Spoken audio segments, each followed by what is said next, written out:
Hello everyone and welcome to the Exceed High Performance podcast.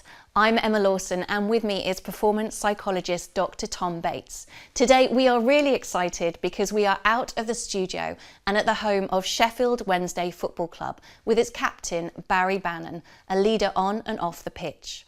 Throughout his career, Barry has learned to carry the weight of expectation, faced doubt and also found clarity under pressure.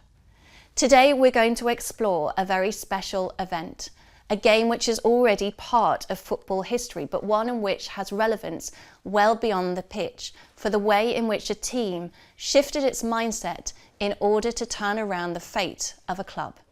In 2023, Sheffield Wednesday had a 4-0 deficit in the first round of a playoff match. At that time, both fans and the media had written them off, and the narrative in the press was that the mighty Sheffield Wednesday was out of the running. What followed wasn't just a turnaround, but an incredible display of collective belief, emotional control, and performance mindset. Now, both Barry and Tom were at the centre of that story. And so I must admit, Barry, I am really excited to have you here today. Thank you so much for hosting us here. We really appreciate it. Welcome to the podcast. Top man, great. Thank you. It's lovely to be on, and I'm sure we'll have a good bit of fun as well as some serious talk. I hope so, mate. No, it's really good to see you. And obviously, there's so much to cover. We could ask you a million questions, and we'll get on to our experience working together, obviously, over the period of around 18 months. But before we get into all of that, I wanted to just really paint the picture of your journey, really, as a player and where it all began. How did you get into football? It's been a long journey, to be honest. It's not been easy, obviously. You get the bumps along the road. Just from a young age, I guess, there's always a story that my mum and dad tell me about now about me kicking socks around the living room when I was 2 or 3 years of age. So anything that was shaped towards a ball, I would kick it. So that's where we kind of started from. And then my granddad, he was professional at Wrexham, so it was kind of in the family. Played for Wrexham, Airdrie back home, a few teams back home. So my dad was next in line. He was also a very, very good footballer, but alcohol and where we were brought up was really rough, and that kind of derailed him. So I obviously picked up at a young age. My dad could see that there was something there, so he used to not force me because I loved it anyway, but he would travel all over the country. We didn't have a car, so it was train journeys, sometimes bus journeys, but we would get there somehow. And he done a lot, obviously, for me at that age. It was, looking back now as a parent, I'm lucky that I can afford to give to my children, but back then it was a lot of money for my parents because they didn't have amazing jobs. So when I look back at it now, it's amazing what he actually done to get me to where I was. So just boys club football all across Scotland was starting to look as if I had a chance. And the deciding factor and most important factor that why I'm here and why I've done what I've done is probably around the age of 13. It was getting to an age where I was at secondary school, starting to go to like ice skating, discos, meeting girls. And hold a minute, you can ice skate? No, well I could at the time, not now, not with these groins now, no. At the time I could. But it was getting to the age where it was starting to become serious, and my dad'd seen, and a lot of people who had played for the managers, there were scouts coming from Celtic and things like that. It was getting serious then, and there was a decision to be made, and my mum and dad kind of took it out of my hands, and they didn't want me having the same route as my dad and having them, I don't know, like where we grew up, it was like drink, drugs, everywhere. He wanted to take that out my hands and get me away from it. So luckily Aston Villa, Blackburn and Leeds had been sniffing around, and we had family in Birmingham, funnily enough, that we used to come down, and that was our summer holidays, was Birmingham. Crazy that I say that, but I ended up living there for the majority of my life. We used to come to Birmingham, so Aston Villa was the perfect one to choose. So yeah, I didn't want to come because I was obviously at the age where I had a lot of mates. How old was that? 13. Yeah. So I was just at secondary school, done my first year in secondary school, and as I said, I was going out. I always played football, so even when I was out with my mates, it was playing football. There was always a ball there. But you never know in the next couple of years where you go, you can get into nightclubs, fake ID, maybe it would have been that. So I didn't want to go. I was homesick for ages when I came to Birmingham. Then I started taking it out on my parents, so asking to go back. I had a younger sister, she was a bit younger, so she didn't really know as much. I wanted to go back, but then I found a snooker hall at the top of my road in Erdington. And if I wasn't playing football at Aston Villa or at school, I'd be in the snooker hall, playing snooker. Just to kind of take my mind off like being bored at home and want to go back to Scotland. So I took up snooker and that got me through. And then, yeah, Aston Villa, I was there from 13 till 22. And that was a long old journey. Obviously, got my scholarship quite early because I was misbehaving at school and they wanted to take me out. So Villa took me out a year earlier and I'd done my education through the youth programme at Aston Villa. So I was actually in a year before all the youth boys because I got basically not kicked out of school, but they had to get me out before I did get kicked out. So I'd done a year before all the lads came in that were my age, which kind of helped. Is that because you just knew education, you just felt education, formal education, just wasn't for you? No, it was actually football that got in the way. So I was playing for the school team, but I told the school team manager that I could only play the first half, but I think it was a cup final or a semi-final because I had training for Aston Villa on the Tuesday, I think it was. And I've tried to go off at half time and he won't let me. So we kind of, as you can imagine, That's not an angry Scotsman and a teacher that wants to win a semi-final. So it didn't end well and that was it. Then I refused to go back to the school team and didn't really want to go back to the school, so I spoke to Villa. And I think they had made their mind up that I was going to get a scholarship anyway. So they were like, yep, you can come in a year early. We'll do your education that way. So I'd done that. And what did kind of football mean to you back then? Because you said, even from a very early age, you were just sort of passionately sort of playing. Was that kind of passion there throughout? Was that what was driving you? Or what was the importance of it to you? Football, just football, and that was it. It's all I've ever known, and it's never changed now. You can ask my wife. Football's my life, so that it has been since it's hard to say at 3 years of age, but yeah, it probably was because when I started kicking socks and whatever looked like a ball, that's all I wanted to do, and I was driven from a very young age that I was going to do it. So obviously with a school teacher, I had my training at Aston Villa, which I took really serious, so nothing was going to get in the way of that. So at 22, you leave Villa. Where next? So I had a few loans. Obviously at Aston Villa, it was hard at the start. Martin O'Neill was the manager. They finished 6th 3 years in a row, so they were Europe every year. And that was when I was trying to break in, so it was hard. And I think in the last year of Martin O'Neill's time, he actually got my debut in Europe. What was that like, mate? Who did you play? I came on as a sub against Hamburg away. That was my first ever game for them in Europe. I remember Craig Gardner, very well. He said to me before the game, because he was starting, he was like, I'll get you on. But I was just thinking, he's obviously just saying that. And about with 30 minutes to go, to be fair to him, he came off. I don't know if he said he was injured or he just said he was tired, but he came off and I came on. So that was an amazing touch from him. And yeah, it was crazy because Martin O'Neill wasn't sure about me as getting my first pro contract because he had a problem with my height. But we talk about obviously setbacks and using that to try and prove people wrong. So he was a bit wary, but he said, we're going to give him it to see if he improves or gets bigger or stronger. So that was another kind of like, I'll prove you wrong kind of thing. And he eventually, before he left, he did give me my debut and then started the next Europa League game in Moscow away. So they were 2 games.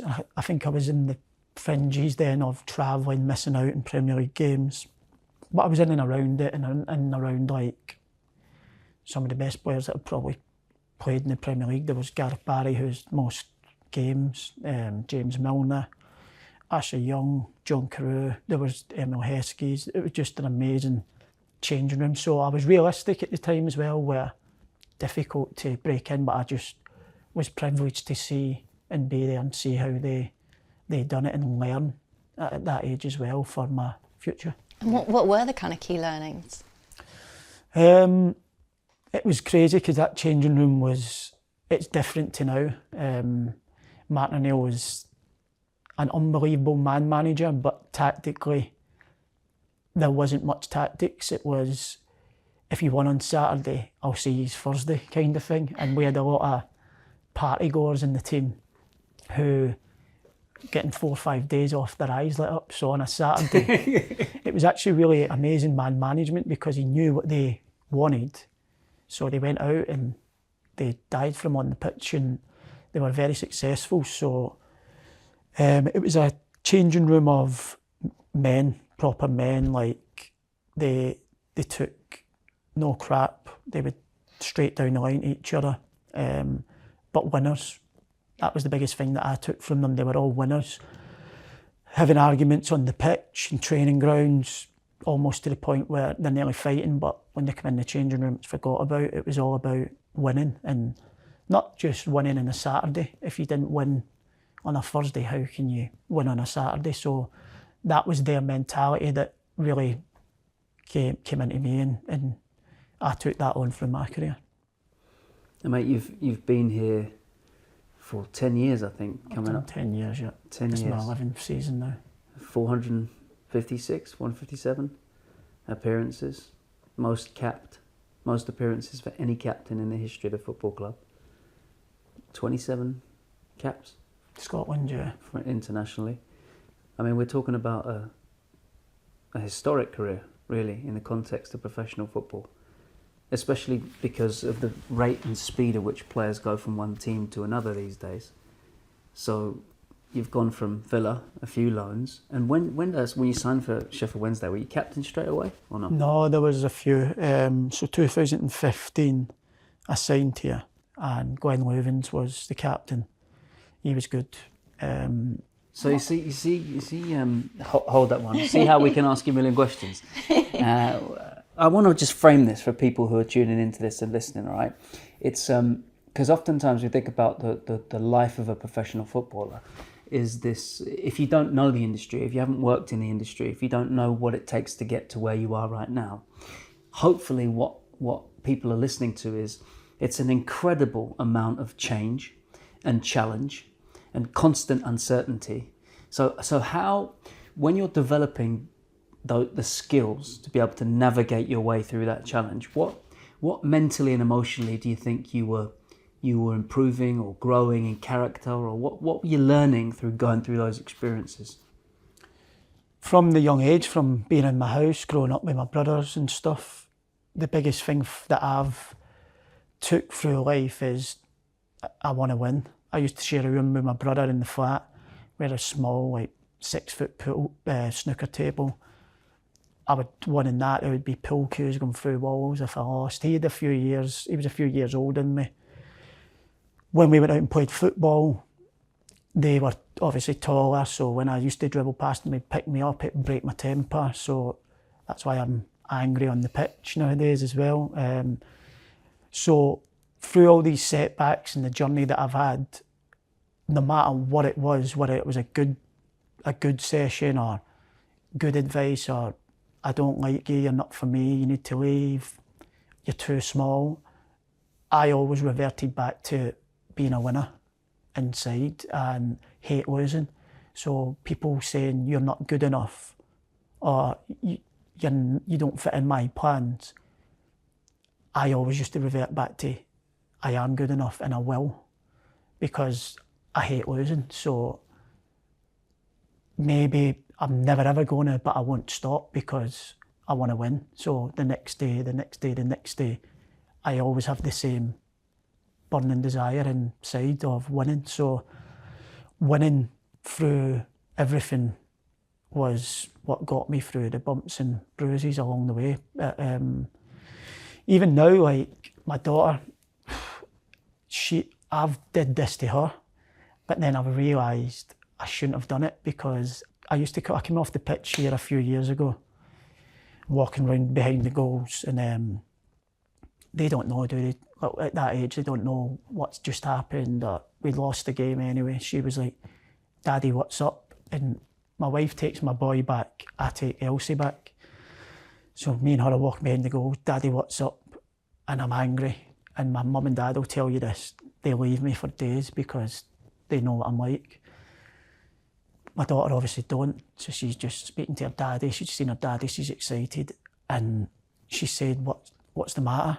And I bit back and I was like, oh my God, what am I doing, kind of thing. And then she says, what's wrong? And I was like, Daddy don't like losing.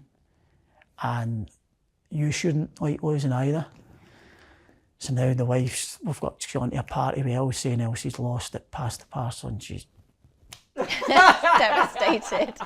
devastated, like crying. So she's like, that's came off in her now as well. So she's got the same as me, but now I'm having to try and say, it's all right to lose, but as long as you try your hardest. So I've tried to work a way around it. I don't believe in that. It's not all right to lose. But no, it's just that winning mentality, and I still have it now. Like I said, I tried to give it to my daughter and realised maybe it's a bit too early when she's a bit older and can deal with setbacks and not winning all the time. Yeah. She might be all right. Can I ask, so when you joined the club, it was quite a while ago now, if you look back at you as a player then, sort of, you know, how would you describe yourself? And then what was that journey to become essentially the leader of the captain?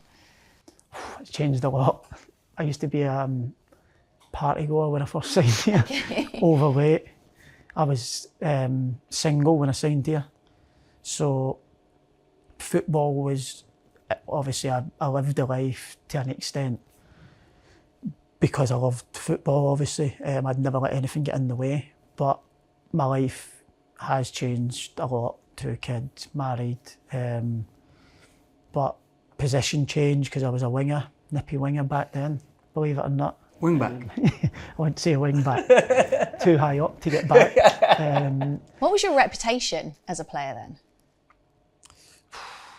Probably when I first signed here, it was a really good team that I came into. I was lucky in a way, but I was coming from the Premier League down to the Championship, so there were probably people in there who looked up to me, and I was still young, and I didn't really I just enjoyed it, and I didn't think so much. It was just off the cuff, so I just enjoyed going out, getting the ball, and trying to make things happen. So I never had any worries or anything like that. It was just I was free. As you get older, the pressure starts to then come. You get armband. So it's been a lot of change. And you have to grow into becoming a captain. But as I revert back to this winning side of me, helped me when it came to that as well.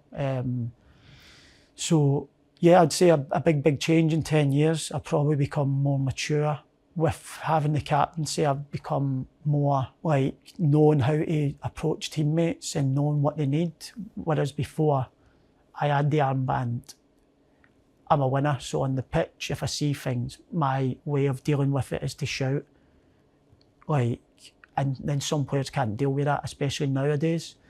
So I've had to grow into that other side of, that there's ways of speaking to people, and you just pick that up through maturing, age, reading people and what they react to and how they don't react. So yeah, it's been hard because I've had to like tone it down a bit as the years have gone, because the game changes, the younger generation come up, they're all different, we're all different. So yeah, I've had to change you'll get a better reaction from putting an arm around them, or some people are still old school, you can shout at them and that's what drives them on. But when I was here at 25, I would never have seen that. It was more selfish. Like, I want to do my thing, and the captain and the rest, they'll be happy because I'll perform for myself, and then that'll then fall in tail with them. They'll enjoy my performances. So I was more selfish at that age. But as I got older and realised I'm playing every week, because I wasn't at previous clubs, when you start getting games and starting to feel loved and knowing that you're going to play every week, then it becomes more of you open your eyes up to the team, because when you're in and out every week, it's all about you. First and foremost, I need to stay in this team. Once you feel loved and know that you're part of the team, then you can open up to the group then and expand it. Yeah, really good. Well, obviously, we were together here for a short period of time, albeit I think probably stretched about 18 months. Shortest contract of my life.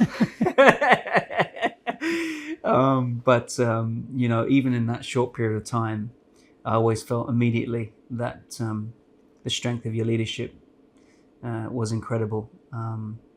From being relegated from the Championship down into League One, to coming in, to helping the club, to working with you closely. I wanted to get into some of that because for me, it's one of the most special moments of my career to be involved and work so closely with the captain and the manager, of course, backroom staff, and really defy the odds.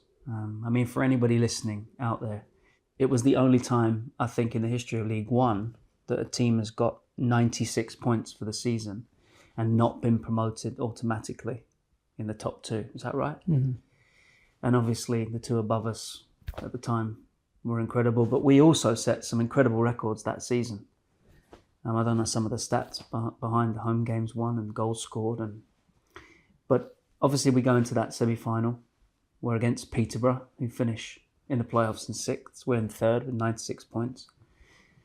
And then we go to what is London Road, under the lights for an evening kickoff, live on Sky. Let's talk into that a little bit, about perhaps even before the game, how we entered into that game, what the mindset was like. I think, looking back now, we finished the season strongly. I think we beat Shrewsbury or someone away from home, 3-0, I think.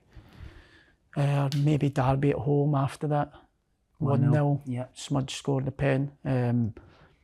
We were playing, as crazy as it sounds, we were trying to catch the top two, and it was still, I think, till the Shrewsbury game, we could still do it, but it needed to be a big swing. So we were still playing for automatic. We were playing really good football, obviously. Then we played Derby, it was nothing on it. We were third, we knew what we were going to get. Well, I think Peterborough sneaked in or stayed in the last day, so we didn't know who we were playing. But yeah, it was a setback, because as we set out in the season was we wanted to win the league. Never done it. And then you fall into the playoffs. It's about picking yourselves up again and going again. And getting to Peterborough, the home leg, I don't think it was a case of we'll turn up and we'll win. It was more a case that we'd played them in the season, we'd felt them, knew what they were like, but if we turn up and play well, the likelihood is we'll win the game. And to be fair, I can remember the start of the game, we started pretty well, missed a few chances. There was a few goals that they scored that were probably unfortunate on our behalf. And then obviously comes the half time and the gaffer's team talk, and it wasn't a nice feeling. I think we went in at 2-0 down at half time. And their tails were up, and in football, no matter how good you are, when a team's got their tails up and they're at it, and it's hard to strangle that back in that moment that night. So we spoke at half time, and we spoke about just 2-0's fine, keep it at this, steady, go out second half and just not defend, but just dig in, and if we score, we score, but no more goals. Then the third goes in, and I remember on the pitch saying, right, that's like, no, we were all saying, me, Volksy, Icky, it was about damage limitation then, but there's nothing that we can do now that's going to really fight this back. We're up against it. We had a few chances as well. We had a lot of chances looking back because we further down the line we'll probably speak about this, but I think the actual stats on the game, like shots and possession and stuff like that, it wasn't a 4-0 on stats. It's funny stats, but we took a bit of hope from that further down the line. So it got to 4-0, and it feels at that minute in time on the pitch, everybody's gone, obviously, down. The hardest thing was going over to that away end, and you can see like genuine anger and swear words and everything directed towards you. But I remember thinking, like, some of my mates were in there clapping. They were probably sticking the fingers up as well, to me, to be honest. But I just felt, falling back again to this winning, like seeing that triggered me to be like, it's not finished yet, like, I'll prove them wrong. So the winning side, it hurt me because we're going off a team that's just 96 points, broke all sorts of records. There's still a second leg to come. We've won loads of games that season at Hillsborough, 4 or 5. There was a big gap in the season in points-wise between us, so if they can do that to us, why can't we do it back to them at our place? But we were written off by millions of people in the stand that night, and rightly so, they've got a right to pay their money, but that kind of triggered me being aggressive and from Scotland, and having that winning installed inside me from a young age. That was a test that I felt as if I was going to obviously take on and have the last laugh, and obviously we're going to speak about it. We weren't willing to stop until we turned it around. I was going to say, so that was your response, so after the game. What was the response of the other players afterwards, and how did you start to get them on side? Yeah, it was hard. Obviously at that minute in time, there was not many, obviously everybody's writing it off. But I remember speaking to Batesy the next morning as well on a phone call. When were you brought in then, Tom? He was in long before then. Yeah, long before. Yeah, in a bid to get automatically promoted. But I remember actually going back to the story of coming off the pitch. I remember looking onto the pitch and looking at the faces of the boys. It's one of those moments where you know that the facial expression, they're gone. There's in that moment, despite all of the skill sets, despite the passion of the manager, despite the strength of leadership of the captain, it's very difficult to get them back from that place coming off. But then I bumped into you as you were walking off the pitch. Do you remember what you said to me before we went into the changing room? Yeah, it's not over, I think, or something. We'll get this back. Yeah. He said, I promise you now, this is not over, and we will get this back. Yeah, because it's like you said, when you go over to them away fans, you're a human being at the end of the day, and to receive that abuse that we were receiving that night, it's hard to take and try and walk off and be positive. So, like you're saying, facial expressions, like obviously that night and that moment spoke 1,000 words. You don't have to ask questions, you can see from faces. But I felt straight away, I'm going to prove these wrong, it's not over. But then to pass that on to your squad, it's hard. And especially then, there's no point in speaking about it then, because it's in one ear and out the other. People's emotions are sky high. So we knew we had a job that we spoke about Saturday morning of setting out for the week ahead. It was no point in speaking after the game, and like I can't even remember what the gaffer said. It was very little, because there was no point. Whatever you said then, you weren't going to have that effect. It's a time and a place. But we were meant to be off the next morning, but we were in. So the game was on the Friday, and then the Saturday you were all called in? Yeah, we were supposed to be off, but on the way back in the bus, there was a message in the chat that we'll be in. And looking back now, that was massive. I think Batesy obviously played a big part in that, of having us in. So what had happened? What had happened behind the scenes then, Tom? I'm not sure if I could say on camera. Let's just say we felt that it was really important as a management staff to be able to recognise the fact that the outside narrative, the press, the media, perhaps friends and family of the players, with the best of intentions, would try to support, but the message would be one that, oh, don't worry, there's always next season. And the media was saying, well, Sheffield Wednesday are out now. No team in the history of the Football League have ever overcome more than a 2-0 deficit in the first leg of a semi-final, in the history of English football.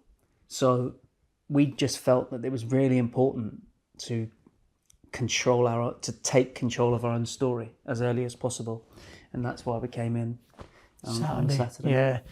So we came in Saturday morning. We watched clips of the game. And then that was the start of watching great comebacks. So the manager put it up of Liverpool coming back against Barcelona, the Liverpool AC Milan, that just all sporting football and comebacks that had been done. And then we got a chart up of how many times we had scored 4 goals at Hillsborough that season, or won by 4 goals. And don't get me wrong, like, maybe it went from me believing the night before to probably another one the next day.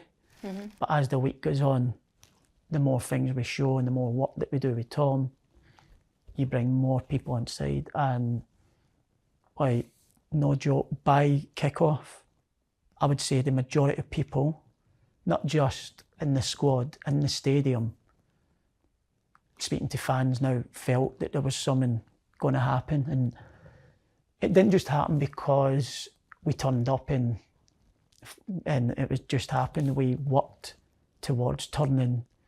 So we had a siege mentality at first that Saturday, what Tom speaks about, getting away from everybody, friends, family, because it's negative straight away. Don't worry, next season, that's not what you need to hear.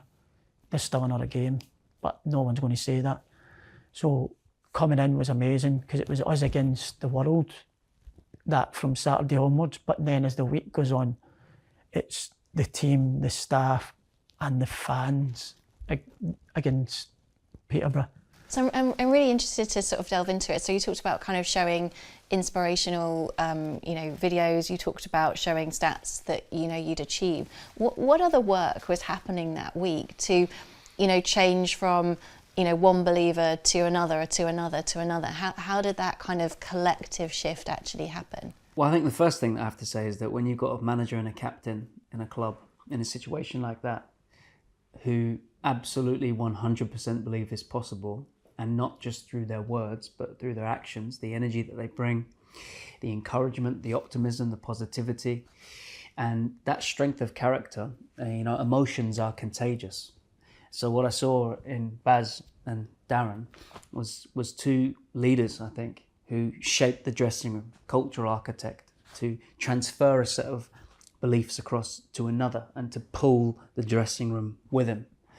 And then a very important thing we have to say is that we didn't just speak about it, our work. Confidence comes from the work that we do. So we prepared for every single eventuality.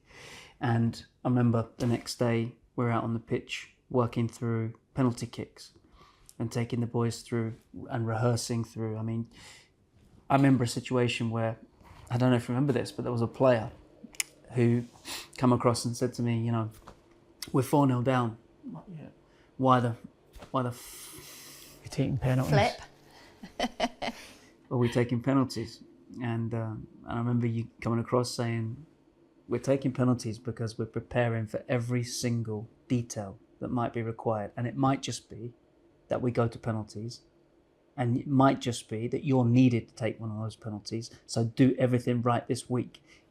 when you have that as a strength of leader and a strength of character, it very quickly helps you to turn negative into positive. So I think a belief partner, a strength of character.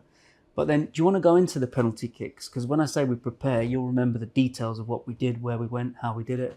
So we practiced penalties most of the week, but we didn't, like Batesy's speaking about penalties, but we actually set a game plan out, and the game plan was to cut it into like 20 minutes, 25 minutes, and score a goal every 20 minutes in the game. So you would go in, hopefully 2-0 at half time, and then it gives you 25 minutes to get the fourth goal. So we prepared to get a goal, first 20 minutes score. We scored in the 6th, 7th minute. Yeah.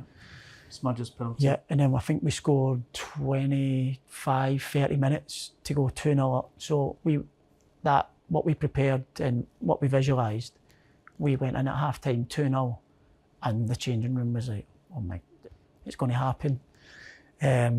We scored the third, exact same, like in that time frame that we set out for, and we gave ourselves like 25, 30 minutes we added on time to get the fourth. So everything that we actually spoke about and visualised happened on the night. It was crazy. And the biggest thing that I remember was Batesy saying there's going to be a setback. And I remember thinking at first, as soon as he said that, there can't be. How can there be if it's a setback? It's even harder. We can't win.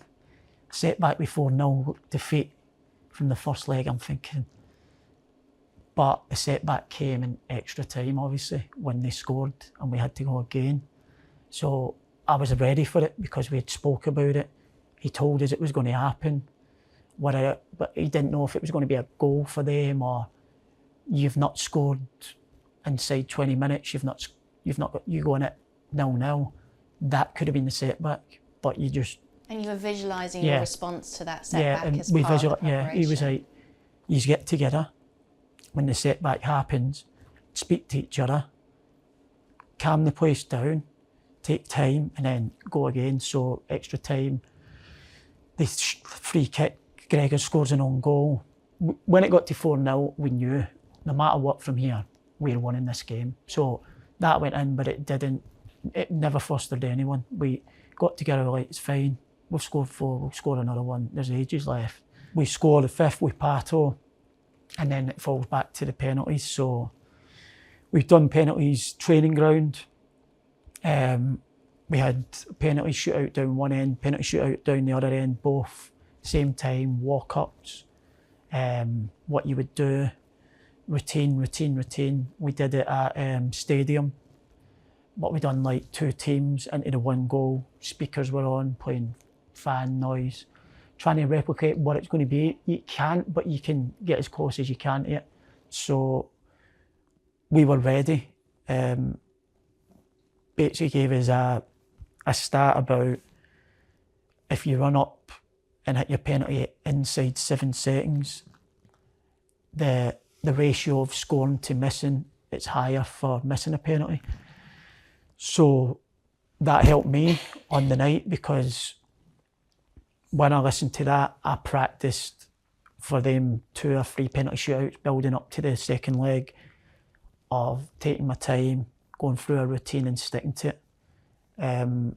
So when it came to the penalty shootout, we were like, we've won the coin toss, got it at the Kop, which helped. But we were never going to lose anyway, because we'd practiced and visualised. And when it came to penalties, we knew. So we had our penalty takers, practiced all week. I remember looking around when it came to penalty shootouts, and we were in the huddle saying, this is why we've took penalties. So yeah, the penalties, it was everything. Honestly, it sounds crazy that we spoke about that week happened. It just fell into it. So it was as if he knew what was coming before it come. Well, my wife doesn't say that about me, but no, it was You know, one of the lasting memories that I have though is that I agree with you. When it went to penalties, I also knew that we'd won. I've never felt so confident in any of the clubs I've ever worked at, in any of the moments that I've been working for any other clubs, because you can't fake it. Because I knew when I was looking at Peterborough's faces that they were shocked. They were gone. They could not believe that it's happened. The energy in the stadium was electric for anybody out there. I'm sure those of you tuning into this who are Sheffield Wednesday fans hopefully would have been there and felt it and seen it. But now, just speaking about it now, I start to get some of those feelings come back. But I think that there's two sides to this. Number one, there's the courage to believe that it's possible. And number two is the action to prepare, to do the work that week, to be confident, so that to prepare for every eventuality. And that's what we did. We simplified the game plan. We made it very easy to understand. The boys bought into it. And sometimes people ask me, come on, you're 4-0 down. Was there not just like the smallest shred of doubt? And my response to that is, and I know it might sound crazy to listen to, but absolutely not. There was not, for me, one shred of doubt. I absolutely 100% believed that we could and that we would turn it around to reach Wembley and get promoted. Was it the same for you or not? Yeah, because like I said, we'd felt them in the season, and we knew the first leg was a freak result. We knew it was like, there was no way we should have lost 4-0. And that's no disrespect to Peterborough. They were much better than us on the night, but we knew we had more to give than that, what we showed that night. So, me wrong, if it was somebody like, I don't know who was in the league, Ipswich maybe that year, then your backs are against the wall, maybe. But I think because we'd finished so far ahead of them in the league, I just felt confident that we were a better team than them. And if that could have happened to us, like I said, we are definitely capable. And like you said, we simplified it on the night. We went quite direct because, listen, if you were going to try and play pretty football and work it from your box to their box, we worked on a game plan. The manager's game plan was unbelievable, of trying to make them defend as much as they can. So we went Pato wide, Smudge, Gregors through the middle, Josh played as a 10, Marvin was wide left basically, me, Palms, and then we had the back three, and it was about playing their half and making them defend. The quickest way of scoring a goal is by being direct. So we simplified it, we knew our jobs, we worked at it all week, and like you said, once you're happy with what you've done in that week and you know you've covered every basis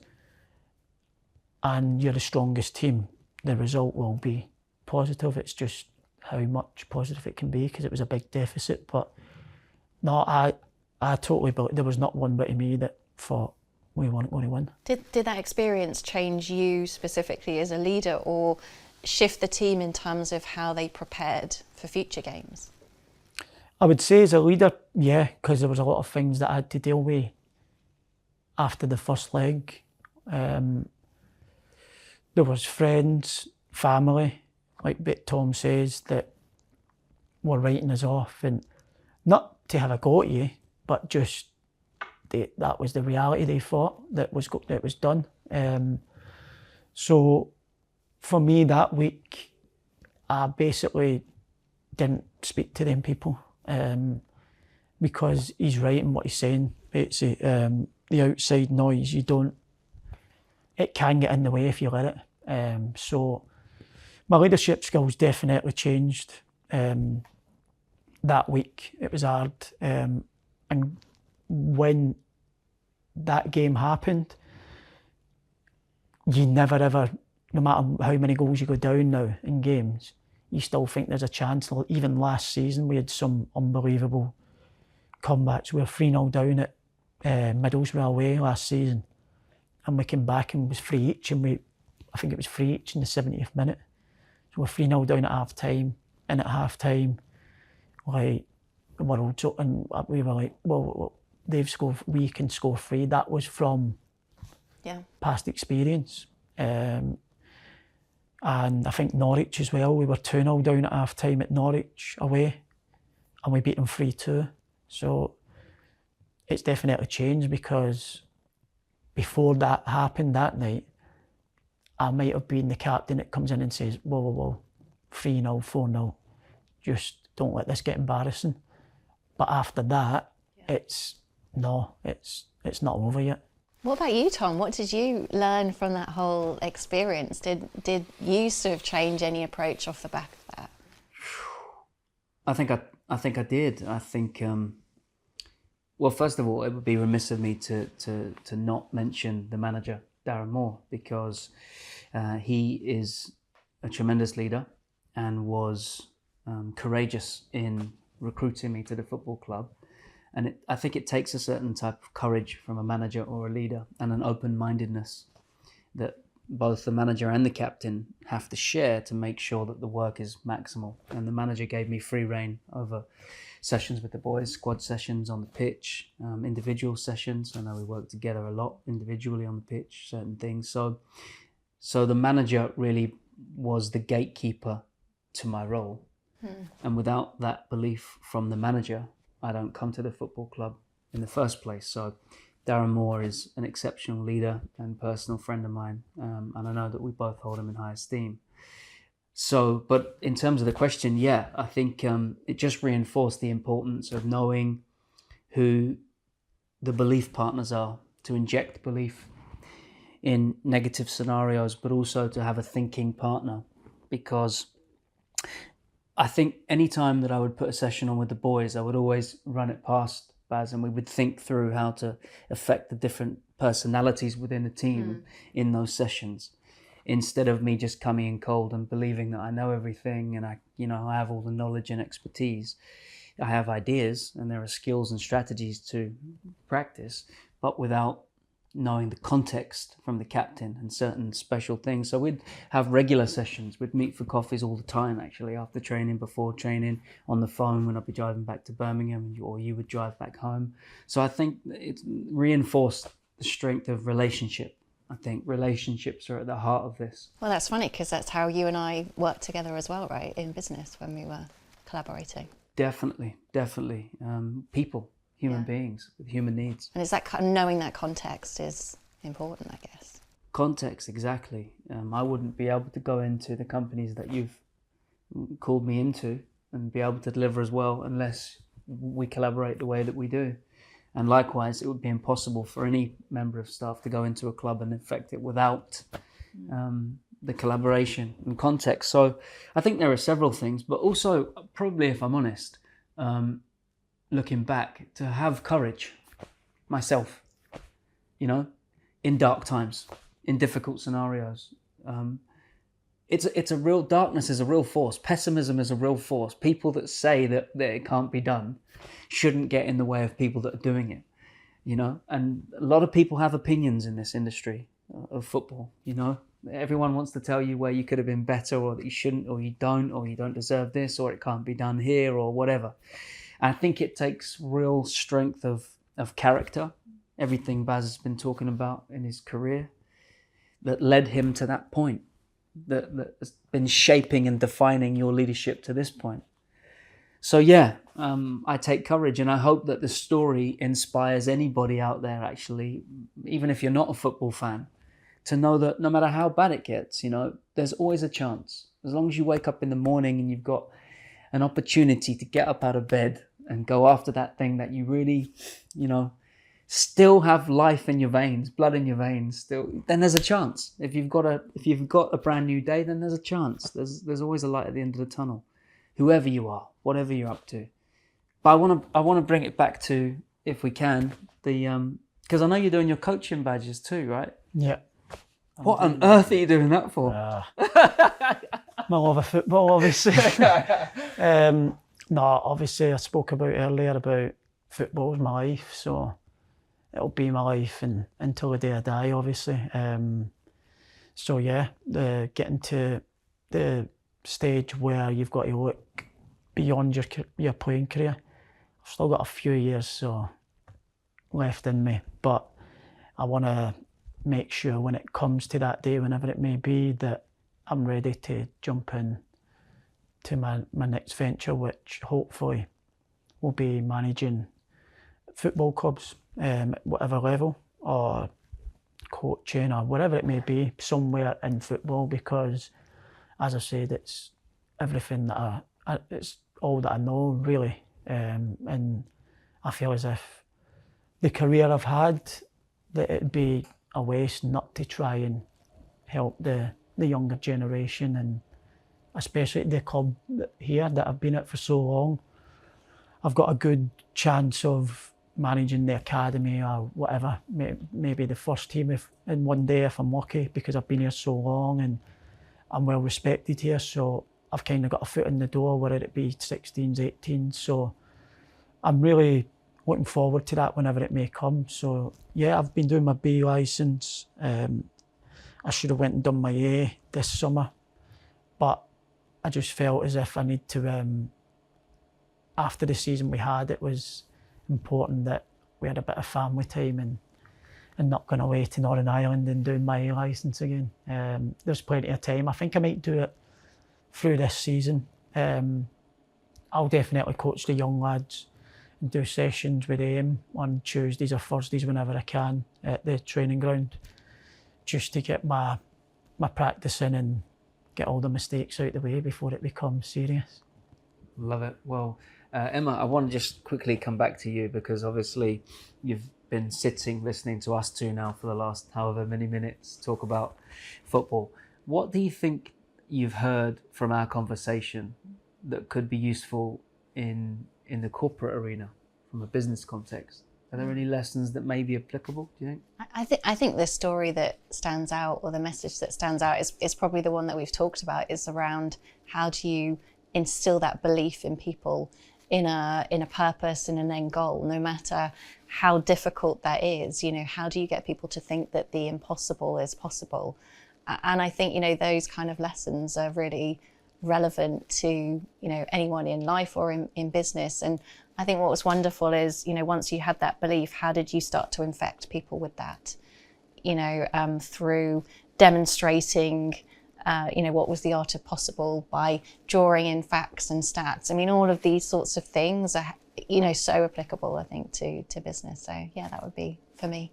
That's awesome. Well, Baz, I wanted to take this opportunity to say thanks for coming in and joining us on the podcast, and we wish you every success, not just for the season, but for the rest of your career. It's been a privilege, mate. Thanks very much. Thank you very much. Thank you so much. Thank you. Thank you very much. Thank you.